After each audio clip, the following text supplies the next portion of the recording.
kau nak bercerai dengan anak Dan, omak minta 5 juta dekat Nubahan tu. Sekarang ni saya nak nanya, apa kono mengono dengan Negeri Sembilan? Ni, saya nak tanya kat kau semua ni yang kepala tahu ni. Ha?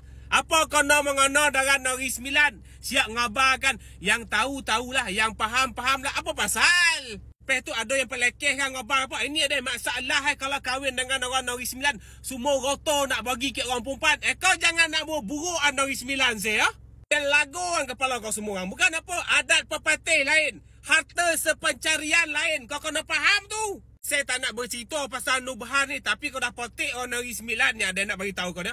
Kau jangan nak memandai-mandai. Kau jangan nak meracun-racun otak orang lain ya. Omak mertua minta sampai 5 juta tu. Itu bukan harta pusaka dalam adat pepatih. Kau faham tak? Harta pusaka ni macam tanah, rumah. Kau faham tak? Kau jangan nak memandai-mandai, bai. Mentang-mentang orang tu orang Negeri Sembilan, Nubahan orang Negeri Sembilan, bini pun orang Negeri Sembilan.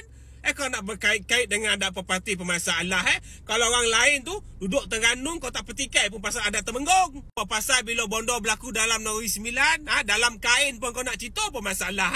Kalau nak ikutkan dalam Negeri Sembilan ni, dalam adat pepatih ni, harta ni dibagikan kepada ompek kategori. Kau faham tak? Yang pertama, harta pusaka adat. Yang kedua, harta pembawa. Yang ketiga, harta dapatan. Yang keempat, harta pencarian laki bini. Itu dalam Negeri Sembilan ada pepatih. Kau jangan mandai-mandai ya. Kau nak bercerita pasal orang tu bercerita lah. Tak payahlah nak berkait pasal Negeri Sembilan lah.